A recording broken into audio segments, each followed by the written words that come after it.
En 1976, una niña de 6 meses llegó a un hospital de Tucson, Arizona, con vómitos, el abdomen completamente hinchado y líquido acumulándose alrededor de los órganos. 2 semanas antes la había visto su pediatra por un catarro leve.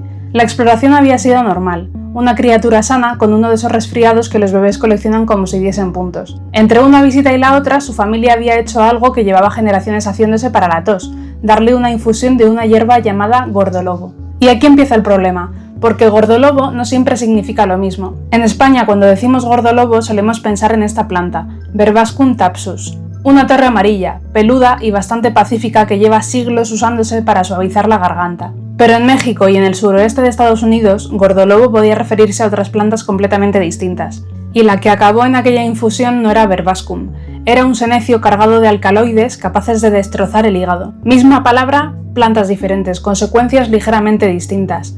Una te suaviza la garganta y la otra puede mandarte a cuidados intensivos. Así que hoy no vamos a hablar solo de para qué sirve el gordolobo, vamos a hablar de algo bastante más importante, de por qué saber el nombre de una planta no significa necesariamente saber qué planta tienes delante. Pero para entender cómo una palabra acabó haciendo semejante estropicio, primero hay que conocer el gordolobo de aquí, al de verdad para este vídeo. El enorme, el amarillo, el que parece que alguien ha clavado una fregona medieval en una cuneta. El protagonista es Verbascum thapsus, aunque gordolobo también se aplica en la península a otras especies del género Verbascum. Es esa planta gigantesca que aparece en caminos, solares, terraplenes y terrenos removidos, lugares donde una begonia pediría asistencia psicológica y él decide levantar una espiga de 2 metros. Es bienal.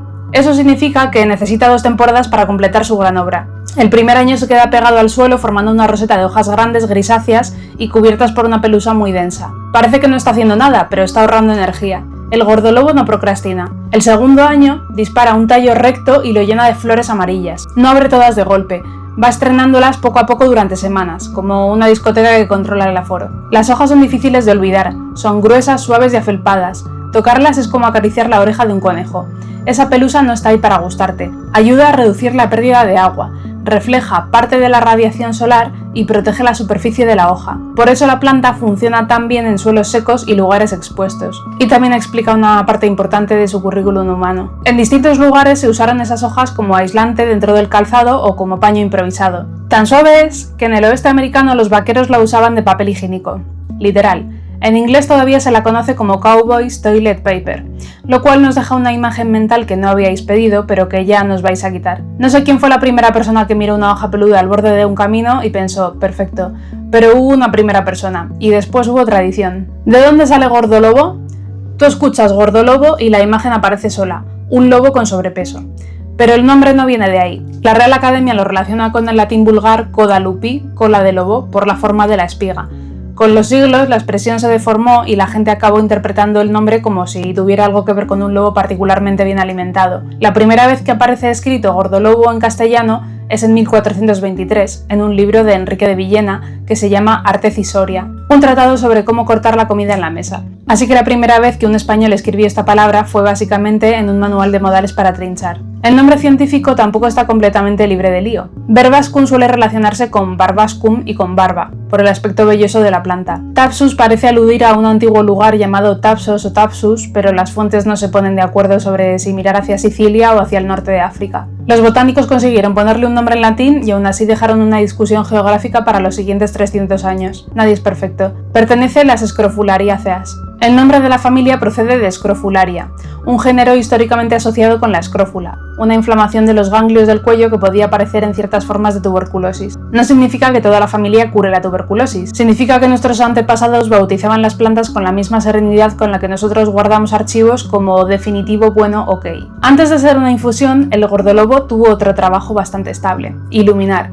Dioscórides ya habló de sus hojas para fabricar mechas. La borra de la planta absorbe bien la grasa, y en tradiciones posteriores los tallos secos se impregnaron de sebo o cera para convertirlos en antorchas. De ahí vienen nombres ingleses como Hag's Taper, algo así como cirio de bruja, porque una planta alta, cubierta de flores y capaz de arder en mitad de la noche no iba a quedarse fuera del folclore. Era pedir demasiado sentido común a la Edad Media. En unos sitios se relacionaba con brujas y rituales, en otros se colgaba para protegerse de ellas. La misma planta servía para hacer magia y para cancelar la magia. El gordolobo inventó el modelo de negocio de vender el problema y la solución. calefacción. En España, además, se guardaban los tallos secos para encender la lumbre. Mucho antes de que existieran las pastillas de encendido, ya teníamos un palo vegetal de 2 metros diciendo «yo me ocupo». También se usaba en funerales, en Roma y en la Europa medieval para iluminar el cortejo. Era una planta con presencia en los momentos importantes, con mucho fondo. Y luego está mi historia favorita de toda esta sección, que es la de las mujeres cuáqueras. Las cuáqueras tenían prohibido maquillarse. Nada de coloretes, nada de pintura, la vanidad era pecado. Y a alguna se le ocurrió que técnicamente frotarse una hoja de gordolobo en la mejilla no era maquillarse. Y se les ponían las mejillas estupendas, sonrosadas sin haber pecado. Lo que pasa es que ese color no era salud, era irritación. Los pelillos de la hoja tienen unos ganchos diminutos que te rascan la piel y la piel se enrojece de la inflamación. O sea que se estaban dando un colorete de microheridas. En inglés a esto se le llamó Quaker Rouge, el colorete cuáquero. Saltarse la norma religiosa y de paso hacerte una dermatitis controlada en la cara. Compromiso es compromiso, belleza natural, porque la dermatitis también viene de la naturaleza. En España existió durante siglos un verbo que la Real Academia todavía recoge por si lo dudáis. El verbo es enverbascar o embarbascar. Significa echar gordolobo al agua para pescar. Funcionaba así. Cogías las semillas de la planta, las machacabas y las tirabas a una poza de un río de poca corriente. Al rato los peces empezaban a subir a la superficie atontados, panza arriba, y los recogías con la mano. Sin caña, sin red, sin esfuerzo. En el Pirineo aragonés esto fue una técnica de pesca furtiva durante generaciones. Por eso otro de los nombres del gordolobo es directamente matapeces. Era eficaz, furtivo y tan poco deportivo que convertía la pesca en recoger la compra. La planta tiene unas sustancias que se llaman saponinas. Las saponinas son básicamente un jabón natural. De hecho, saponina viene de sapo, jabón en latín. Y cuando un pez respira esa agua, las saponinas se le cuelan directamente a la sangre a través de las branquias y le revientan los glóbulos rojos. El pez no se puede oxigenar, se atonta y sube. Lo elegante del asunto es esto. A ti, ese mismo veneno no te hace casi nada, porque tú no respiras por las branquias, tú te lo tragas y en tu estómago las saponinas se descomponen antes de llegar a la sangre. Lo peor que te provocan, si te pasas, es una visita larga al baño. O sea, la misma molécula que para un pez es una sentencia de muerte, para ti es como mucho una tarde incómoda. Y no probéis a enverbascar un río. Además de destrozar el ecosistema, la pesca con venenos vegetales lleva muchísimo tiempo prohibida. La Edad Media tenía recursos interesantes, pero no todos merecen una segunda temporada. Vale, llevamos 2000 años usando esta planta para la tos. Griegos, romanos, monjes, tu abuela, todos sin tener ni idea de por qué funcionaba. Ahora sí lo sabemos, más o menos, y es bastante satisfactorio. El gordolobo tiene básicamente 2 armas, y trabajan en equipo. La primera es el mucílago. Es una sustancia gelatinosa, viscosa, que cuando se mezcla con agua se vuelve una especie de gel. ¿Y qué hace ese gel? Pues recubrir. Imagínate que tienes la garganta en carne viva de toser, irritada en plan papel de lija. El mucílago se posa encima como una capa de bálsamo y la calma. Por eso el gordolobo va tan bien para la tos seca, esa tos de rascar que no saca nada y solo molesta. No la cura, la tapa, la suaviza, le pone una manta encima a la irritación. Y la segunda arma son nuestras amigas las saponinas, las mismas de los peces. Resulta que esa propiedad jabonosa, ese bajar la tensión superficial dentro de tus vías respiratorias, hace algo útil. Ayuda a despegar los mocos pegados. Los afloja, los vuelve más líquidos y fáciles de expulsar. Es literalmente un detergente para los pulmones. Por eso para la tos con flema también va bien. Las saponinas aflojan, el mucílago calma. Una limpia, la otra protege. Tiene más cosas dentro, por si os va el detalle. Un compuesto que se llama verbascósido, que en el laboratorio muestra efecto antiinflamatorio y antioxidante. Y unos flavonoides que también ayudan con la inflamación. Pero el gordolobo no solo termina en tazas. El inventario español de los conocimientos tradicionales parece, por momentos, el historial médico de un pueblo entero. Se documentan usos para heridas, quemaduras, sabañones, forúnculos, golpes, torceduras, dolor de rodillas, hemorroides, dolor de muelas, molestias digestivas, infecciones urinarias y hasta baños para animales con rozaduras. Eso demuestra riqueza etnobotánica. No demuestra que todo funcione. Nuestros antepasados probaban lo que tenían a mano, observaban resultados y transmitían recetas. A veces daban con algo útil. Otras veces cocían una planta con leche, manteca, vinagre, cabezas de cordero y la esperanza como principio activo. De todos esos usos hay 3 que merecen especial atención porque han llegado, aunque sea con pruebas todavía limitadas, a la investigación moderna. En muchas zonas de España las hojas se aplicaban machacadas o cocidas sobre heridas, úlceras, quemaduras, sabañones y forúnculos. También se usaban lavabos preparados con la decocción. Hasta aquí tradición, pero en 2021 se publicó un ensayo clínico aleatorizado y doble ciego con 93 mujeres que acababan de dar a luz. Se aplicó durante 10 días una crema con un 7,5% de extracto de flores de Verbascum thapsus sobre la herida de la episiotomía y se comparó con una crema placebo. Al 10º día, el grupo del gordolobo obtuvo mejores puntuaciones de cicatrización. Durante ese periodo no se observaron infecciones, irritación ni sequedad atribuibles a la crema. Es un resultado interesante. También es un único estudio con una formulación preparada de manera controlada en una herida muy concreta y bajo seguimiento sanitario. No significa que debas buscar una cuneta, arrancar una hoja y pegarla encima de una herida abierta como si fueras un legionario con prisa. Una hoja silvestre trae tierra, hongos, bacterias y posiblemente la firma de un perro. Uso tradicional sobre heridas no es sinónimo de ensalada directamente sobre el tejido. Lo que sí significa es que aquella fama antigua como vulneraria quizá no salió completamente de la nada. Las flores de gordolobo también se maceraron tradicionalmente en aceite para aliviar el dolor de oído. En Navarra y Mallorca se documentó el uso de linimentos preparados con la planta para la otitis infantil. Y aquí aparece uno de los pocos ensayos clínicos relacionados con el oído. En 2001, 103 niños de entre 6 y 18 años con dolor asociado a otitis media recibieron unas gotas anestéticas convencionales o un preparado vegetal en aceite de oliva que contenía ajo, gordolobo, caléndula e hipérico. Ambos grupos mejoraron y el preparado vegetal obtuvo un alivio comparable al de las gotas anestésicas. Suena estupendo hasta que hacemos la pregunta incómoda. ¿Qué ingrediente fue responsable?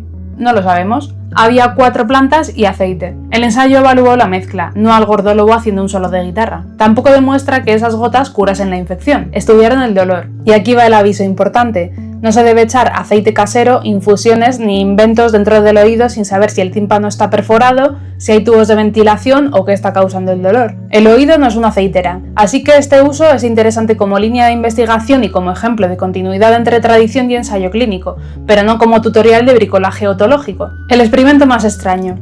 En algunas medicinas tradicionales, el gordolobo se utilizó contra parásitos intestinales y espasmos. En 2012, investigadores probaron extractos de Verbascum thapsus sobre 2 tipos de gusanos intestinales de aves y sobre fragmentos de intestino de conejo.